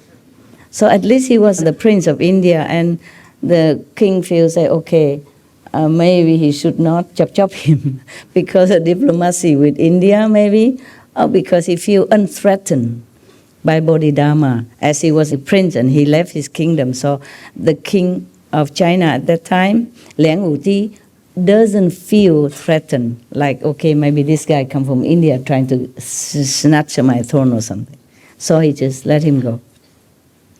Thank God for that, huh? How many masters would have had that luck, talking against the king like that? Jesus have not done anything yet. He wasn't even born. The king's already chased to kill him. That's why his parents had to run away even in such a high pregnancy already and give birth on the way, you see, in the manger of the animals. And he doesn't live long after that even. Only 30s some years, and then he has to leave in such a tragic way. You see how dangerous some government can be if they are not enlightened, if they are too possessive of their power, yeah, or abusive also. Oh God, it's a calendar. Otherwise, you wouldn't understand why, how come all the most masters are being killed. The Sikh gurus also being killed because of the Mongol king at that time. The king at that time just cannot bear the adoration from their disciples. Yeah, they worry about their power. The same, even without saying anything. The subtle reason are like that. Okay? The Buddha prays that we have the same inherent enlightenment, brightness, Buddha nature, like himself and all the Buddha in the 10 directions. How great are we? Can you grasp that? We are the same as the Buddhas. We have the same property like the Buddha. How great! Can you imagine how great you are? Everybody go worship the Buddha, but we have the same thing. The Buddha mentioned here, not only here, Buddha mentioned all the time that all beings have the same Buddha essence inside. Imagine how great you are, huh? I should worship you. I should also bow to you. But never mind, you put me on this chair, I sit here, I pretend to be a master, okay? Wake up.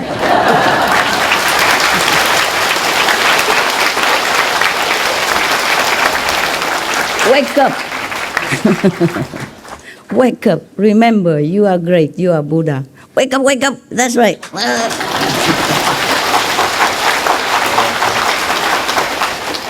If you're Buddha, don't do silly things.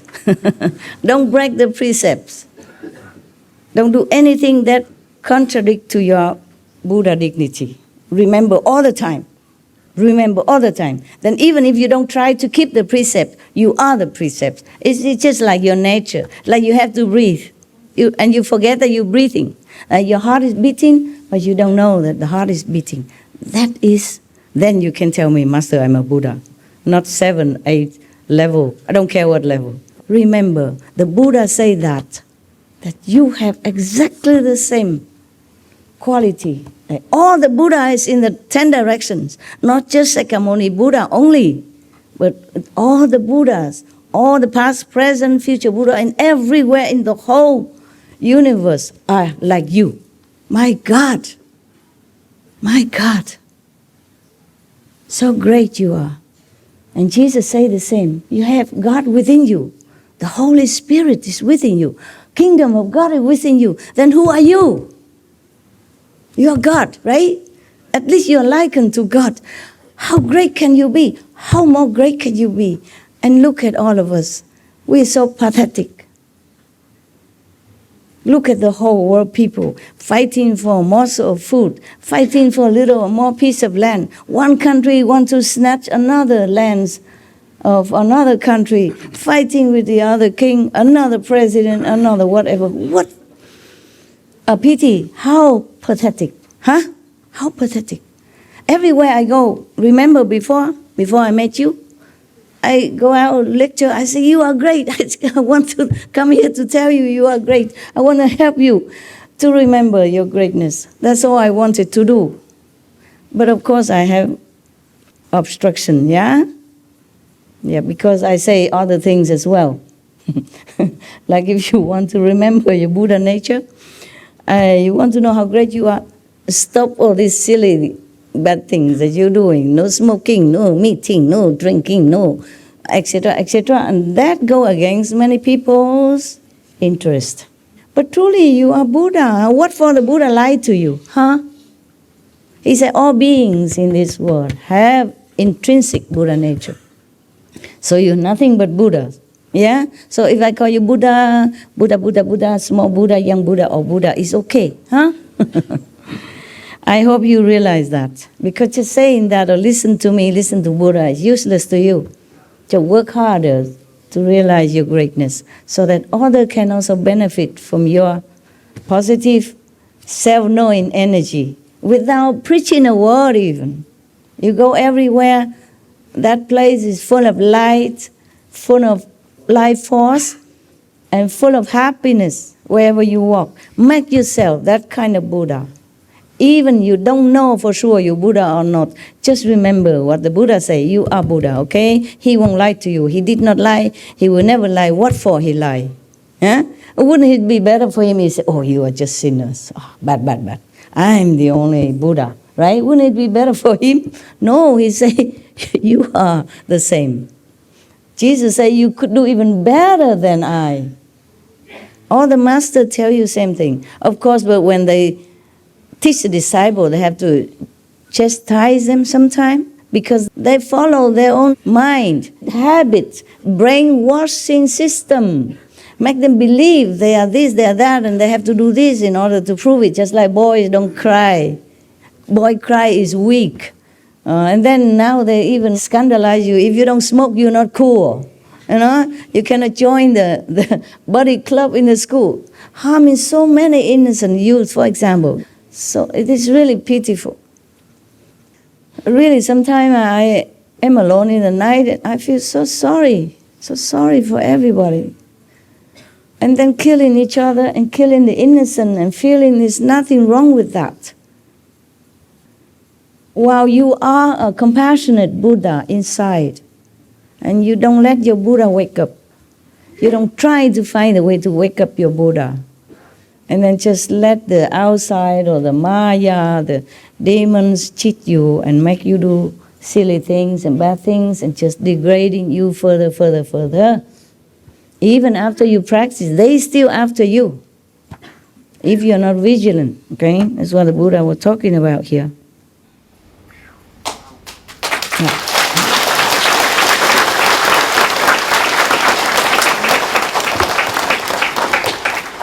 Why? Why we don't know we are Buddha? He also explained. The compassionate Buddha tells us everything. Due to the fault of false thinking. Yeah, what I told you. Huh? People teach you to do this, do that. Even just like boys don't cry. If the boy cries, he's sissy. Or woman-like, or gay even. And, accusing you. All kind of things. You can cry as much as you want. Why not? It's natural of us to feel sad, to feel joy. When we're happy, we laugh. When we're sad, we cry. So what? Whose business? It's us, our emotion. We are made this way. When we cry, we don't harm anybody. When we laugh, we don't harm anybody. So why is that if you cry, you're weak? Okay? Why crying is reserved for us women only? You cry because something touched you. Something make you feel happy to tears. Or sad to tears. It's all natural. Just knowing that these are just fleeting moments and it's not like any helpful much for your true self. Okay? Enjoy your laughter and relieve yourself when you're sad by tears. But do not just dwell in sadness forever. Yeah? And do not indulge in some time of nonsensical entertainment forever. But concentrate on the true path practice. Okay? Okay, so the Buddha said, due to the fault of false thinking and confusion about the truth, infatuation arises and makes your confusion all pervasive. Consequently, an emptiness appears. Worlds come into being as that confusion is ceaselessly transformed. Therefore, the lands that are not without outflows, as numerous as motes of dust throughout the 10 directions, are all created as a result of confusion, dullness, and false thinking. Imagine that. Except the Buddha's land, every country or even planet created which have thought, which is not perfect, are all from the false thinking of the beings. Then it springs all out. Therefore, all the countries or the planets except the Buddha's land are full of imperfections and trouble because it sprung out from false concept. That's what Buddha means. You should know, the Buddha talking, you should know that the space created in your mind is like a wisp of cloud that dots the vast sky. How much smaller must all the worlds within that space be? Okay. In your mind, sometimes because of your wishy-washy or sometimes you are not really awake while you meditate, you see something. But even then, compared to the reality, all this scenery inside are just like a speck of dust. Least of all the world outside, within that space, and all the so-called materialized worlds outside. It is all from the false thinking that everything comes out. The Buddha said, even if one person among you finds the truth and returns to the source, then all of space in the 10 directions is obliterated. How could the worlds within that space fail to be destroyed as well? Sometimes we meditate and we see that word. But then when we realize the truth, then all this scenery and false appearance disappear. So the Buddha asks, how can this illusionary world not be destroyed? It's the same, it's all illusion. If you realize the truth, all this kind of falseness within you will be destroyed. The same with all the world within the three worlds, yeah? I mean up to the Brahma. How can that be forever? The Buddha meaning that one day all this will be destroyed. Once you realize the truth, there's nothing but only the real worlds will rest with you. So the Buddha continued, when you cultivate dhyana, mean meditation, and attain samadhi, your mind tallies with the minds of the bodhisattvas and the great arhats of the 10 directions who are free of outflows, yeah? And you abide in a state of profound purity. When you do that, when you truly attain real samadhi, then your mind, your soul connects all the real bodhisattva, the true high enlightened beings, and the arhats, because they are pure themselves. So you also became pure. Profound state of purity you will attain at that time. And now what will happen? What will happen when you attain this stage of profound purity and connecting with all the saints and sages in the 10 directions? What happened? Become Buddha? Of course, yes. You become a saint at least. But what will happen? What terrifying things will happen? All the kings of demons, ghosts, spirits, and the ordinary gods see their palaces collapse for no apparent reason, because these are from false birth. You remember above the Buddha say everything, they created it from false thinking. So they have their own palace and they think they have this, they have that. But when one person even realizes the truth and connected with the truth in the pure mind of all the Buddhas, then their palace collapse. The Buddha said all the worlds within collapse. All the false world collapse. You see, for no reason at all. Just shaking, trampling, or collapse. So the earth quakes, and all the creatures in the water, on the land, and in the air, without exception, are frightened in their world, in these false, delusional worlds. Yet ordinary people who are sunk in dim confusion remain unaware of these changes. So heaven collapse, mountain, river, or tremble, but normal people who don't have any perception of the spiritual instinct know nothing, see nothing. All these beings have 5 kinds of spiritual powers. You know, those who have these palaces, ghosts, demon kings, they lack only freedom from outflows. They have everything. They have magical power, very powerful, but they still have defects. They're not perfect. That's the only thing they lack, meaning they don't have love, they don't have enough moral quality, they don't have virtuous idea, even though they are powerful. They might have some merit from past life to become a king of heaven and all that, but they're not perfect. They don't have enough compassion and love like the Buddha. Because they are still attached to worldly passions, how could they allow you to destroy their palaces? Buddha talking about these kings whose palace collapse. That is why the ghosts, the spirits, the celestial demons, sprites, and goblins come to disturb you when you are in samadhi. They're scared.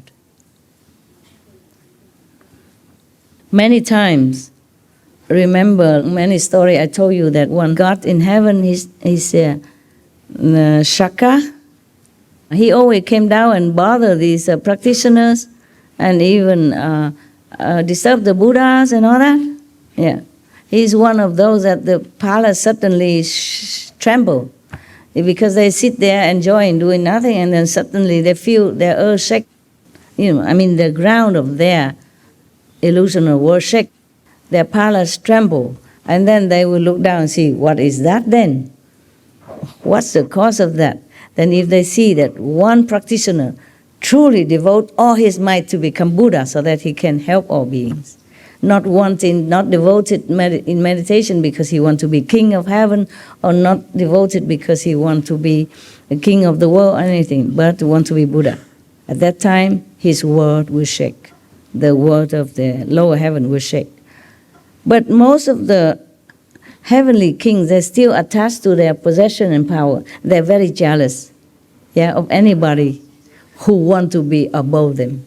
Or they even doubt, they suspect that these, monks or practitioners maybe want to be king of heaven, to replace him, to replace that king of heaven.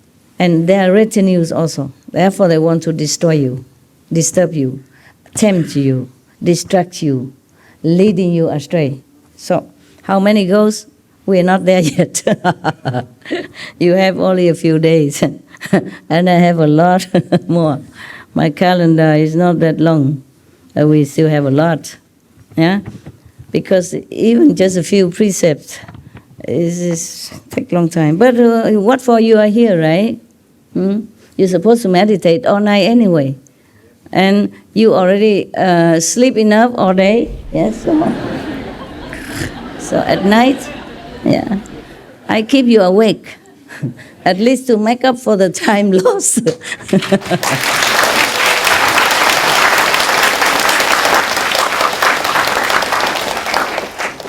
I'm telling you truly, if you can sleep less at night, you stay awake, really it pays. It happened to me. I told you from my personal experience. When I was the beginning of my even journey, I stay awake at night, and it really helps. You really know so many things that you never knew before. You really awaken to some truth that you never thought it would happen. Really, it will come to you when you calm yourself down and save as much time as possible to meditate and be alone. Really, you will realize many things. Because enlightenment is not just here, but it keeps growing in different way, different direction. And realization has so many aspects. And we will answer so many of your questions. You don't even have to ask me anything. So now the Buddha say, so that's why they come to disturb you when you are in samadhi. You when you meditate, you want to go higher. They want to disturb you. You and your wife had headache before, remember? So I have to tell you to reason with them. Say, okay, we just want to follow Master Ching Hai. We don't want to bother you. With really good intention. We don't want to snatch your nothing. Okay, we want to go higher. Then they leave you alone, no? Okay. Now the Buddha continue. If you are still awake, it's not yet 12 o'clock. It's okay, right? If you want me to stop, just show me the calendar, okay? You can sleep if you want. Your soul will listen, okay? Your mind will capiche, Even if your body is in comfortable position, your soul is awake. I'm talking to your soul, not your brain. Buddha. Thank you. Thank you for your hurrah. But the Buddha continued, although these demons possess tremendous enmity, they are in the grip of their worldly passions, while you are within wonderful enlightenment. There's a contrast, you see? Even they have great hatred to you. Not just hatred, but fearful of your spiritual height and determination to reach purity and true home. They're fearful of you, even though they have so much power, but they're nothing compared to you. So they're so fearful. They try to find your loophole to harm you. That's why you have to be vigilant. The Buddha do not try to condemn any of his monks or his disciples.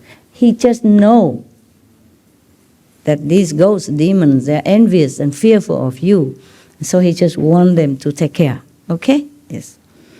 If you always believe in the Buddha or always remember, practice, then it should be okay. But as a human, forgetful sometimes, being disturbed by worldly interference, by business, children, wife, husband, kids, parent, friends, job, how can you always remember to protect yourself or even your master, okay?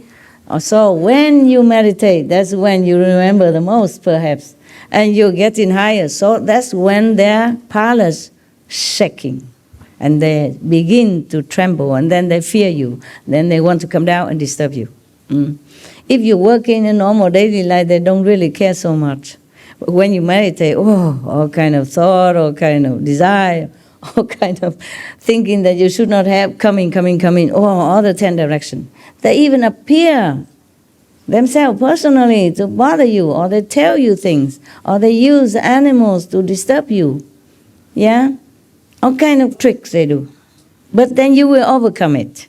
Just continue meditate. Recite the 5 names, pray for help, and continue. Don't give up. They will give up. They will have to give up. And another helpful thing is you put master chanting or lecture or SMTV 24/7. Everywhere in your house. Even if you cannot see or hear too much, put it low, cover the computer so that it's dark, you can sleep, or cover it. Even then, even on the background sound, it still protect you. SMTV, okay? Your master.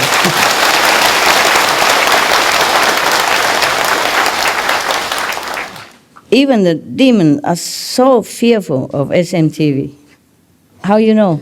Why are you laughing? You know it? Yeah. Because even one time they tried to cheat me, the Maya. I have the SMTV on, very low volume, and I was in retreat the first day with still many of the business and disturbing things still carrying inside retreat the first few hours. Suddenly they make the SMTV so blow out of proportion voice, so scary, suddenly, whoa, a lot of very loud. And I did not even have it so loud. Yeah. So then heaven told me, they just try to disturb you. They just want to tell you to turn off the SMTV. Because you, I mean me, and the SMTV are forming a protective rings, around yourself and other people. They try to make the television voice blow out of proportion. Whew. And then they know I love animals. So they used one of birds outside while I was meditating. But that was the first maybe hours, and they, not afterward. I continued and they shut up. Yeah, they shut up. But they still have to want to trouble me. Yeah, they use some of the bird. That bird normally don't talk so loud. It make bird so loud like an elephant, crying in agony. There's nothing there, just a little bird. But you hear it like an elephant trumpeting in pain. Even I was thinking it's true. How can there's any elephant in my garden? There's no elephant around here. But I keep crying until I had to go out. On the retreat I should not, but I had to go out. Even I thought it is Maya illusion, but they know I love animals. They know I cannot resist, and I really cannot. So I walk out and have a look, and I even call some of the SMTV staff to come up and have a look. There's nothing. And they use all kind of tricks.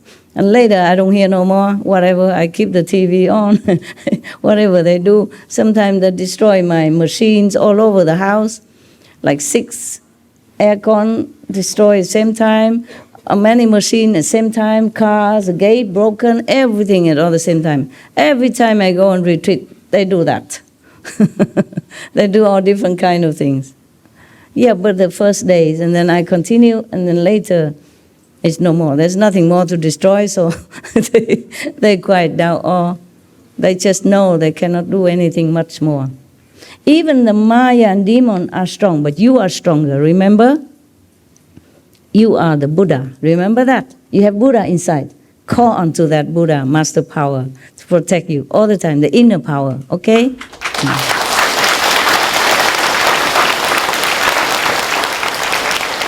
Because you have the same power as the Buddha. If you think of the Buddha, you connect it with the Buddha. Even if you're not strong enough to protect yourself, the Buddhas protect you. The saints, all the saints in all directions. Just like a prince, he will be a king, but he's still an infant, and he's vulnerable. But his parents are king. They protect him if he calls. If they're near the parents, the kings, they protect him. Of course, even though he's just a small little king. Same thing. Maybe you're a small Buddha because you don't realize you're a prince yet. You don't realize you will inherit the kingdom and become a king powerful. But you have parents are kings, okay? Don't forget your parents.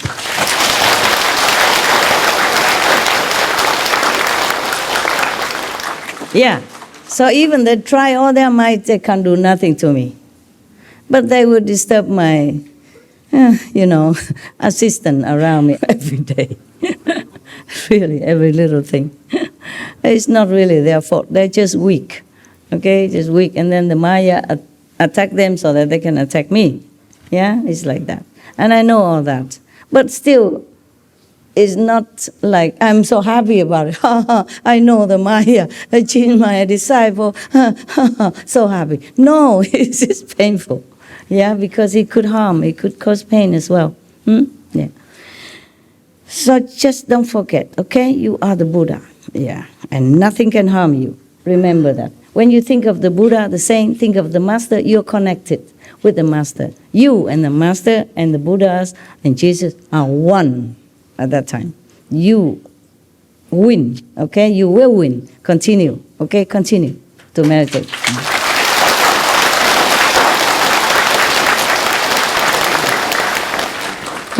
You understood, huh? Thank God. Okay.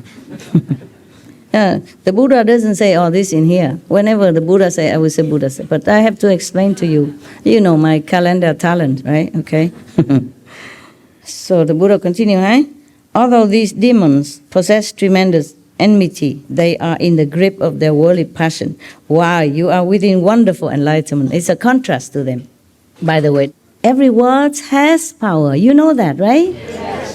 By the experiments of these wonderful Japanese wise men, or even by the Qigong Madame show on our TV, even you say no problem, it still weaken your resistance. Don't say any word that is not powerful for you. You're a practitioner. What is it, love? You want to say something? Is it okay to say Ching Hai Tim Ko Tu? Oh, can do, yeah. Because I use a mantra of Ching Hai Tim Ko Tu, I love you. That's what's been going through my mind all day. Now you recite the 5 names, okay? You call whatever name you feel more powerful to you, all right? You must connect with your Buddha nature self. By knowing other Buddha, calling, addressing that Buddha, then awaken that Buddha within you more and more all the time. Not because I care what you call me. But when you address me less than the title, then it's not very beneficial to you spiritually. It's not for no reason that heaven tell me to use this title, okay? Supreme Master, it's you inside. Buddha power, God's kingdom, supreme. So now, the Buddha continue. So all these demons and ghosts, even the kings of demons, powerful in heaven, they are still imprisoned by this worldly passion and possessiveness. While you are in samadhi, you're enjoying connecting with the Buddha power, with your own Buddha nature inside, and you enjoy and you're pure, you're uplifted. Therefore, they cannot affect you any more than a blowing wind can affect light, or as if a knife cannot cut through water. Just like what I told you now, okay? When you remember you are Buddha, nothing can harm you, okay? Remember that? It's the same. Buddha likened these demons, even though they're full of hatred and power, but they cannot do anything to you if you are truly connected with the Buddha power, If you're truly sincere when you meditate. Because if they want to harm you, it's like a knife cut through the water. Nothing happened to the water, You must be strong, must be convinced, and remember the Buddha say that you have Buddha nature exactly like Buddha. Believe that. and believe that you are God-like. At least you are children of God. Even you can't believe that you're one with God, but you're from God. Who created you if it's not from God? The devil? Of course not. You don't look like. The tree creates you? No, you don't look like. Huh? You look like the image of God that you think God would look like. That is what it is. If God appeared to you, it's just like you, similar to your face. Understand? Just more glory, more light, because we are confined in this body, so we don't see our glory. So you are like boiling water. The Buddha continued to comfort and reassure his disciples. You are like boiling water, while the demons are like solid ice, which in the presence of heat soon melts away. Imagine you put a piece of ice cube into the boiling water, what happened? Gone. You are like boiling water. They are just like ice cube. They are furious. Of course, they want to destroy you. They want to disturb you, but they can't. Even if they do, it's just temporarily. Don't fear, okay? Don't worry about it. It will be gone. And they even disturb me all the time. Whenever I want to meditate, of course not for me. I never say, okay, I'm going to do a retreat now so that I be more powerful, I become this, I have all this more power. No. Every time I do retreat, it's for some purpose. For the world, either for this or for that. Everything just benefit for the world. And they even more scared. Yes, they're more scared. Because if more people enlighten, the world have peace, then they cannot have any more power to control over people, to make them do bad things, to fight with each other, to destroy each other, or to be degrading their own Buddha nature. That's why they're scared. Since they rely exclusively on spiritual powers, they are like mere guests. Let me read more. They can succeed in their destructiveness through your mind. See, only. Which is the host of the 5 skandhas. The feeling, the touching, emotion, stuff like that. Only your mind, the master of all this. Your mind wants you to have this, your mind direct you to have that, even though it's not good. So everything is created by the mind. If the host becomes confused, the guests will be able to do as they please. Yes. So your mind, if not stable, if it's not in the right concept, in the right stationary status of purpose, of enlightening, then the guests can maneuver and make trouble. When you are in dhyana, in meditation, awaken, the Buddha say, awake, aware, and free of delusion. Their demonic deeds can do nothing to you. It's like that, just like above. As the skandhas dissolved, all this kind of sensation, feeling, or emotion, you left behind then, okay? You study in samadhi, recite the 5 names. Think of God, think of your Buddha power, inner master power, then all the feeling or whatever desire you have or thinking you have will be gone. You will enter the light then.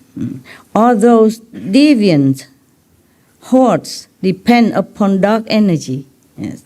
Since light can destroy darkness, they would be destroyed if they drew near you. Because if you're steady in your purpose and pure in the mind while you're meditating, they cannot go near. I told you before. Remember, you are the Buddha. Same. Okay, Then they will not be able to go even near. They can try, but after a while they cannot go near if you're steady.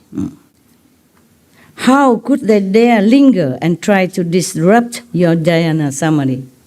I told you the same. I would probably be in retreat without this initial disturbance if I don't have to carry so much work every day. You understand? Therefore, the first day of my retreat, they can disturb. But that was only the first 1 or 2. Now they don't, they're nowhere, nowhere to see. anymore. Just the first one or two.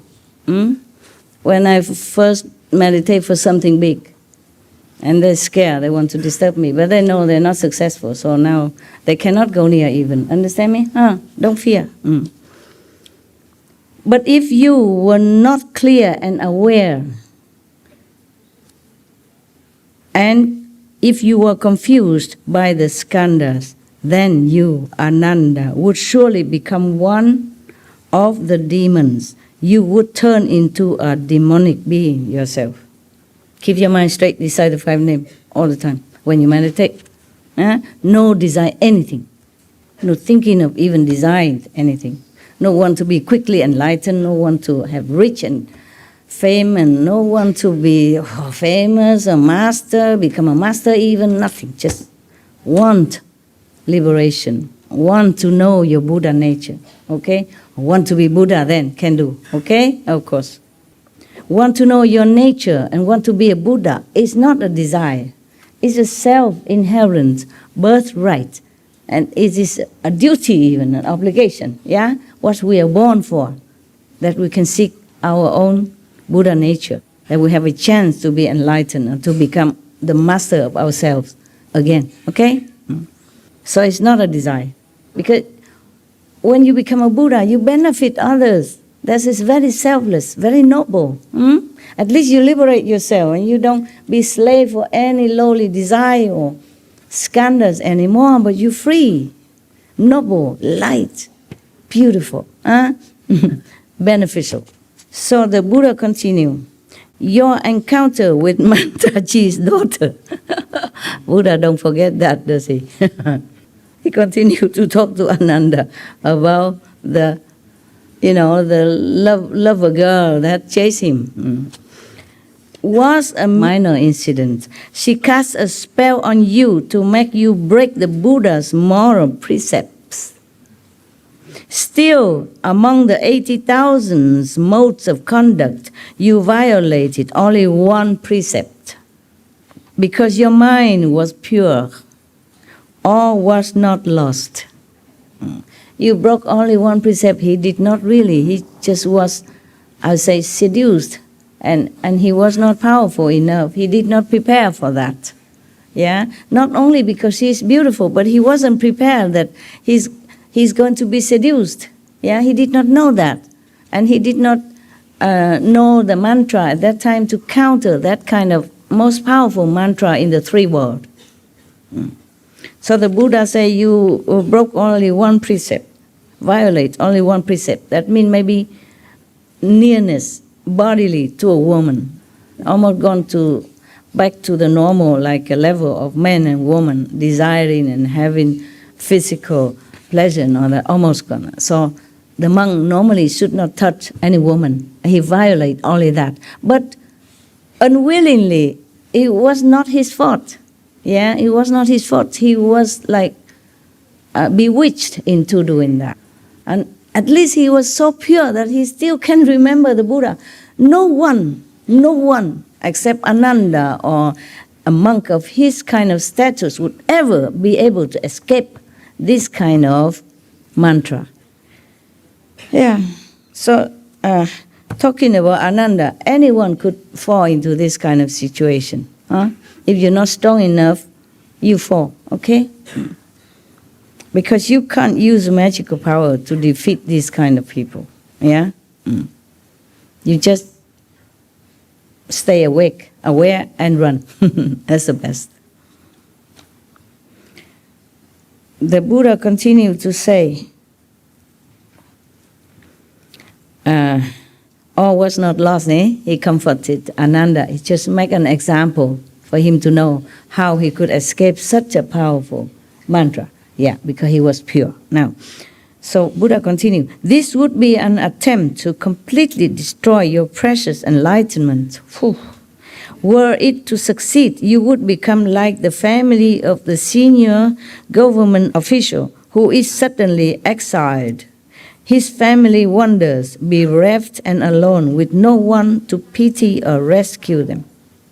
If Ananda has succumbed to this magic power and sensational bodily desire and contact, then he would be lost. Just like suddenly you are fired from your official court position and exiled somewhere and depriving of being with your family and whatever you love. In those days, when one of the officials offended the king, then they exile him somewhere and his family is scattered anywhere else.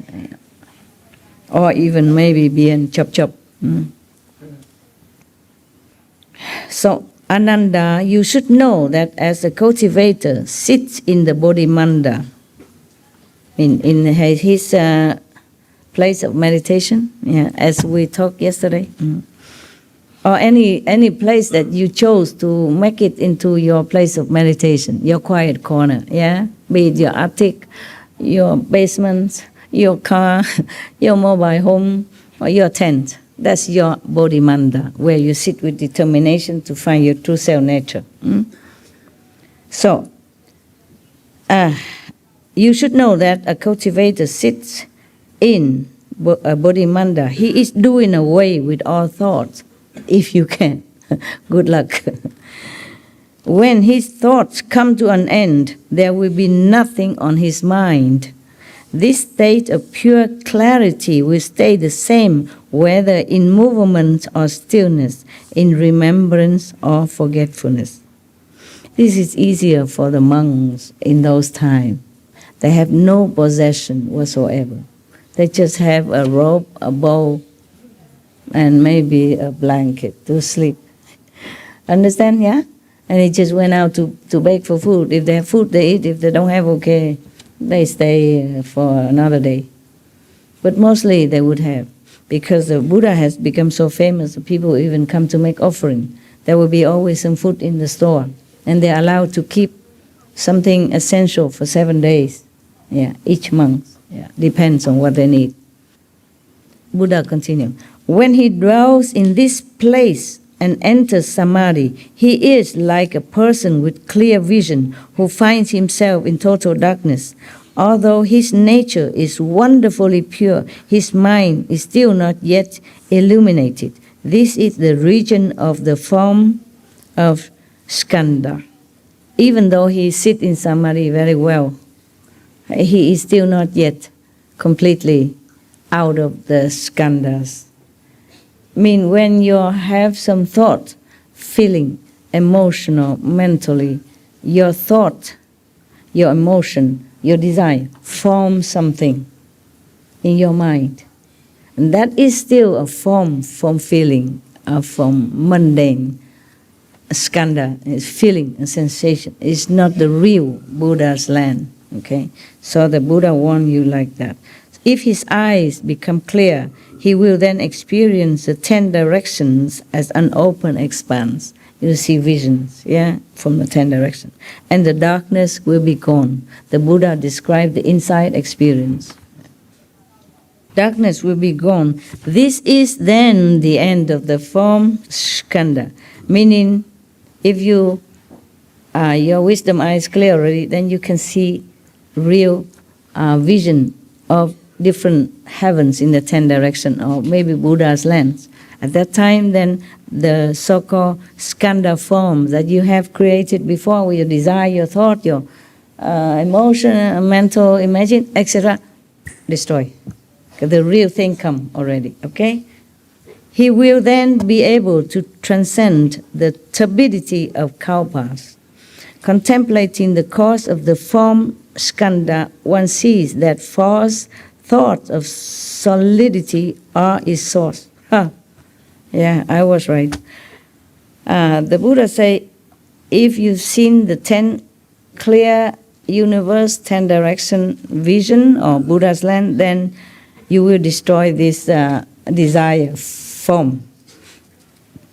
And then the cultivator, the meditator, will see the true cause of these false scenery that he has formed in his mind. They are just false thoughts or desire. That's, solidify itself into like vision. Yeah, but it's not real. Okay, no, I'm going to I'm going to read further, one more paragraph, and then you can go rest. Yeah, because we're coming to the first demon, okay? At least. And then other demons we will introduce as the day come. Ananda, at this point, as the person intently investigates that wondrous brightness, okay, he already cleared his vision and it's a real vision coming already. At this point, the four elements will no longer function together, and soon the body will be able to transcend obstructions. You will not feel anything anymore at that time. You don't even feel you have a body, okay? Then you're okay, yeah. But this state is called the pure brightness merging into the environment. It is a temporary state in the course of cultivation and does not indicate sagehood. Even then, not yet. Sorry. Yeah, you still want to practice? Sounds very hard. Okay. If he does not think, it's okay not to worry. As long as you realize it's just a state, okay? It's not yet sainthood. It's not a complete enlightenment. Just one little step. As long as you're humble enough to recognize that, then not to worry. See, Buddha said, if he does not think he has become a sage, then this will be a good state. No harm done. Good. One step to go up. But if he considers himself a sage, then he will be vulnerable to the demon's influence. Yeah. So whenever some of your brothers or sisters tell me he is already in such and such, I say, forget that. Don't ever think like that. Because you will not realize you are sage. Only you see something and you feel, wow, so much vision, so much light. It's not it yet. Just a steps of this staircase. Huh? Even I told you, you see the master come to your house, talk to you, teach you. It's just kind of halfway maybe. Okay? It's nothing yet. Okay. So, he just keeps saying demons influence, but he has not come to what kind of demons yet? Oh, it's still a lot. First, the Buddha described the stage of your being in which you could fall into the demon's influence. And later, in other pages afterward here, he will tell you, he will point the name of the special demons, which one, doing what, and why, and where from. You understand? And how to prevent. Whew, you want to read all that? Yeah. You know, yes.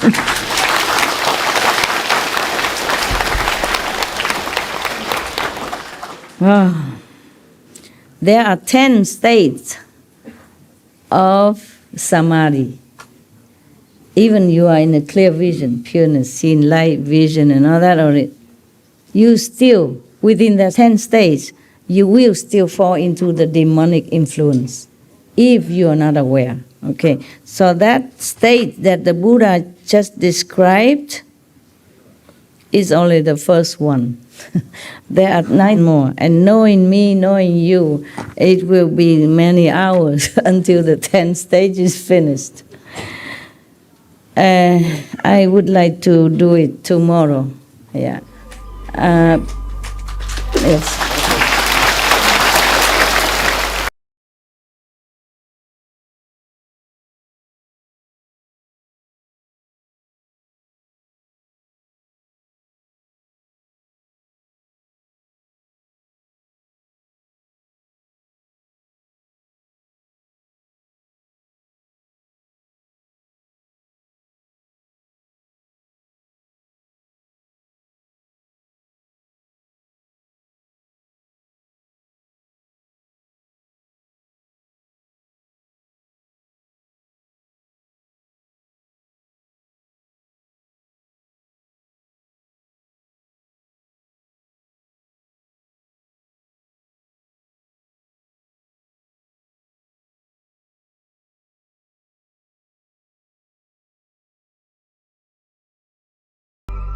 because I also need to be in state of sound clearness in order to impart that clearness to you. Even though just reading the sutra is taxing some intellectual or mental soundness, okay? I don't want to force myself to do it when I'm not in perfect state of clear understanding.